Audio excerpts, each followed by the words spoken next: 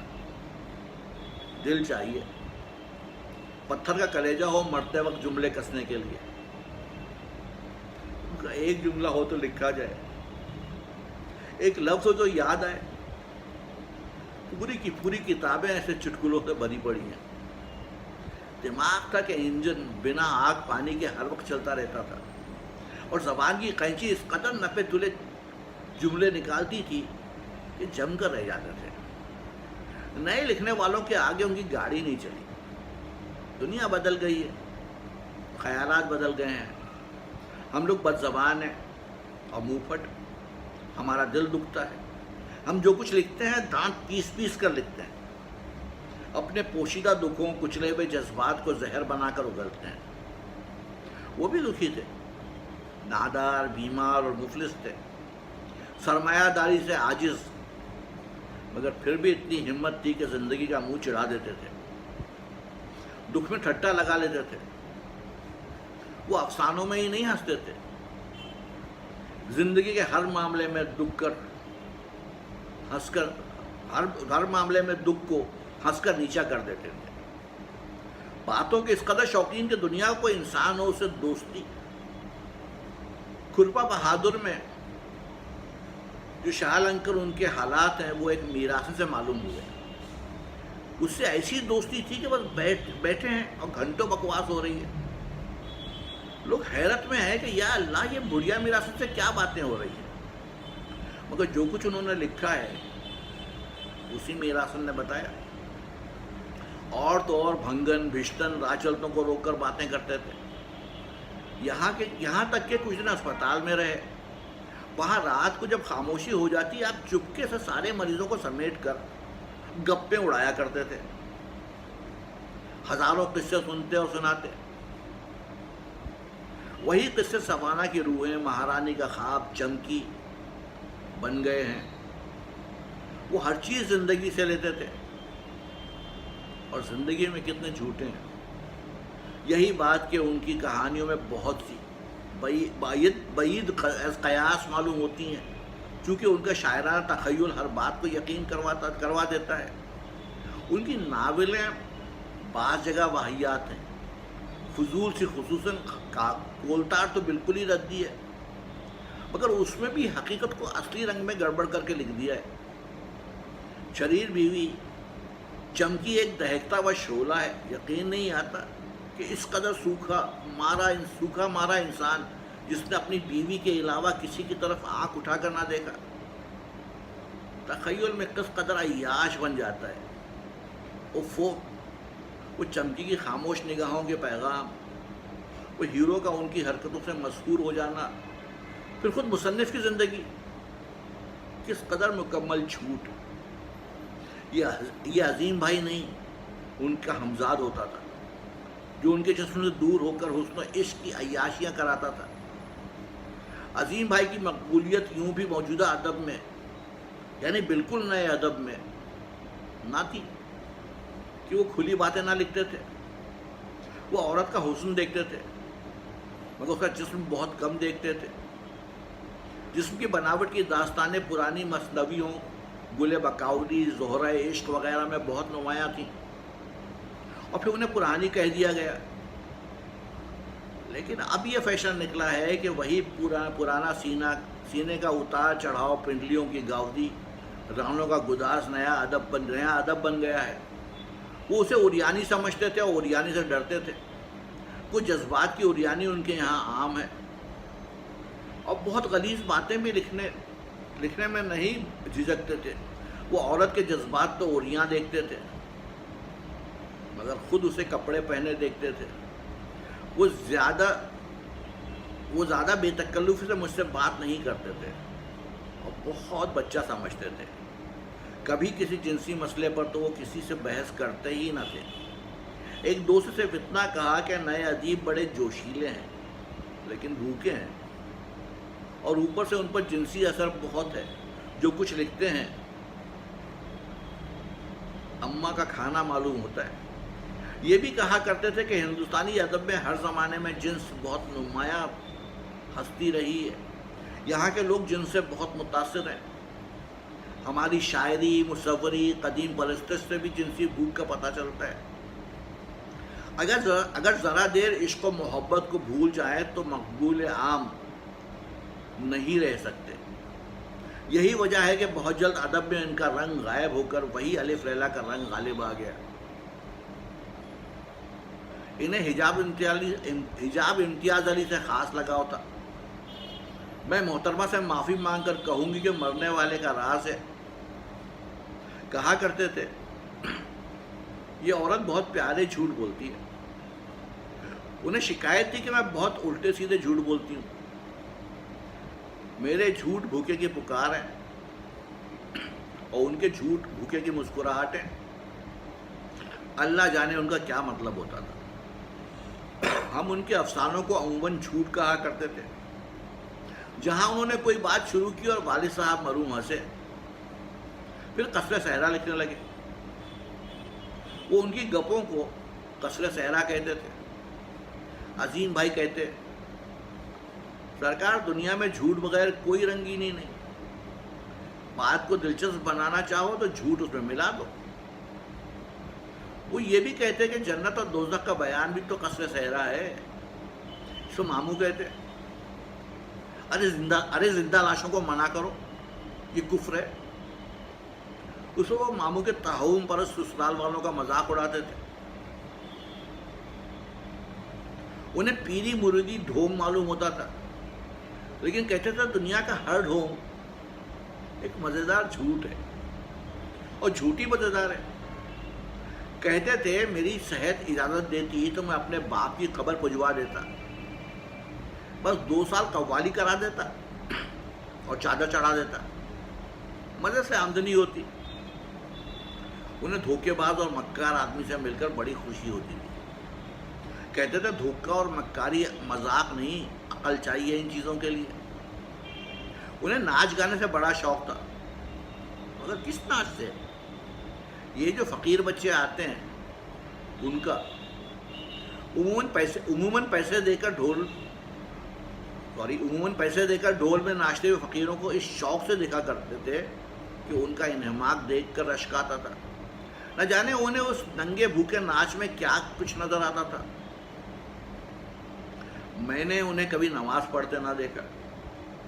قرآن شریف late کر پڑھتے تھے اور بے ادبی سے اس کے ساتھ ساتھ سو جاتے تھے۔ لوگوں نے ملامت کی تو اس پر کاغذ چڑھا کر کہہ دیا کچھ نہیں، قانونی کتاب ہے۔ جھوٹ تو خوب نبھاتے تھے۔ حدیث بہت پڑھتے تھے اور لوگوں سے بحث کرنے کے لیے عجیب حدیثیں ڈھونڈ کر حفظ کر لیتے اور سنا کر لڑا دیتے اور سنا کر لڑا کرتے تھے۔ ان کی حدیثوں سے لوگ بڑے عاجز تھے۔ قرآن کی آیات بھی یاد تھی اور بے تکان حوالہ دیتے تھے۔ شک کرو تو سرانے سے قرآن نکال کر دکھا دیتے تھے۔ یزید کے بڑے مداح تھے اور امام حسین کی شان میں بکواس کیا کرتے تھے۔ لوگوں سے گھنٹوں بحث ہوتی تھی۔ کہتے تھے میں نے خواب میں دیکھا کہ حضرت امام حسین کھڑے ہیں، ادھر سے یزید آیا آپ کے پیر پکڑ لیا، گر گڑایا، ہاتھ جوڑے، تو آپ کا خون جوش مارنے لگا اور اسے اٹھا کر سینے سے لگا لیا. بس میں نے بھی اس دن سے یزید کی عزت شروع کر دی. جنت میں تو ان کا ملاپ بھی ہو گیا، پھر ہم کیوں لڑیں؟ سیاست سے کم دلچسپی تھی. کہتے تھے بابا ہم لیڈر نہیں بن سکتے، تو پھر کیا کہیں؟ لوگ کہیں گے تم ہی کچھ کر کے دکھاؤ. اور یہاں کم وقت کھانسی اور دمہ چھوڑتا ہی نہیں. بہت سال ہوئے کچھ مضامین ریاست میں سیاسیات اور اکنامکس پر لکھے تھے، نہ جانے کیا ہوا. مذہب کا جنون سا تھا، مگر آخر میں بحث کم کر دی تھی اور کہتے تھے بھائی تم لوگ تو ہٹے کٹے ہو اور میں مرنے والا ہوں، اور جو کہیں دوزخ جنت سب نکل آئیں تو کیا کروں گا، لہذا چپ ہی رہو. پردے کے خلاف تو کبھی سے تھے، مگر آخر میں کہتے تھے یہ پرانی بات ہو گئی، اب پردہ روکے نہیں روک سکتا، اب پردہ روکے نہیں رک سکتا. اس معاملے میں ہم کر چکے، اب تو نئی پریشانیاں ہیں. لوگ کہتے تھے دوزخ میں جاؤ گے تو فرماتے یہاں کون سی اللہ میاں نے جنت دے دی ہے جو وہاں دوزخ کی دھمکیاں ہیں. کچھ پرواہ نہیں، ہم تو عادی ہیں. اللہ میاں اگر ہمیں دوزخ میں جلائیں گے تو ان کی لکڑی اور کوئلہ بیکار جائے گا، کیونکہ ہم تو ہر عذاب کے عادی ہیں. کبھی کہتے اگر دوزخ میں رہے تو ہمارے جراثیم تو مر جائیں گے، جنت میں تو ہم سارے مولویوں کو دل میں لپیٹ لیں گے. یہی وجہ ہے کہ سب انہیں باغی اور دوزخی کہتے ہیں. وہ کہیں پر بھی جائیں، میں یہ دیکھنا چاہتی ہوں کیا وہاں بھی ان کی وہی قینچی جیسی زبان چل رہی ہے؟ کیا وہاں وہ حوروں سے عشق لڑا رہے ہیں، یا دوزخ کے فرشتوں کو جلا کر مسکرا رہے ہیں، مولویوں سے الجھ رہے ہیں، یا دوزخ کے بھڑکتے شعلوں میں ان کی کھانسی گونج رہی ہے، پھیپھڑے پھول رہے ہیں اور فرشتے ان کے انجیکشن گھونپ رہے ہیں. فرق ہی کیا ہے ایک دوزخ سے دوسری دوزخ میں؟ دوزخی کا کیا ٹھکانہ؟ تو یہ تھا اس بد چختائی کا مضمون، دوزخی.